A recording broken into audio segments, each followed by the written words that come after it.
અમારી સમ્રાટ સમાચાર ચેનલ સબસ્ક્રાઇબ કરો, લાઈક કરો, કોમેન્ટ કરો અને જોતા રહો પળે પળના દરેક પ્રકારના સમાચારો।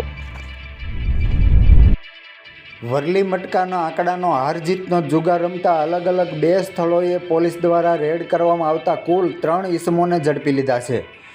બંને બનાવની સંપૂર્ણ વિગતો સાથે વાત કરીએ તો ભાવનગર લોકલ બ્રાન્ચના માણસો મહુવા ટાઉન પોલીસ સ્ટેશન વિસ્તારમાં પેટ્રોલિંગમાં હતા। તે દરમિયાન પોલીસ કોન્સ્ટેબલ ભદ્રેશભાઈ પંડ્યા તથા પોલીસ કોન્સ્ટેબલ તરુણભાઈ નાંદવાને બાતમી મળેલ કે મહુવા પૂંજા કોમ્પ્લેક્સ પાસે ભાવિકભાઈ અશોકભાઈ સાંખટ રહે Krishna society college road Mahuva જાહેરમાં પૈસાની આપલે કરી વરલી મટકાના આંકડાનો જુગાર રમાઈ રહ્યા છે અને રમાડી રહ્યા છે તેવી ચોક્કસ બાતમીના આધારે પોલીસ દ્વારા રેડ કરવામાં આવતા આરોપીને રોકડ રકમ રૂપિયા 14,140ના મુદ્દામાલ સાથે ઝડપી લીધો હતો।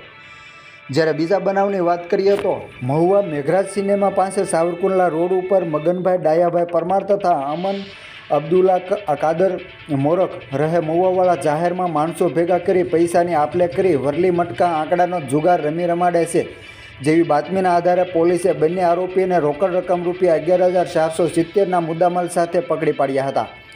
આ કામગીરીમાં police inspector K S. Patel, police sub inspector B A. Chingarkhiya, P B. Jebaliya, M J. Qureshi, V V. Dhrangu તથા પોલીસ કર્મચારી અશોકભાઈ ડાભી, ભદ્રેશભાઈ પંડ્યા, તરુણભાઈ નાંદવા, મહેન્દ્રસિંહ સરવૈયા સહિતના જોડાયા હતા।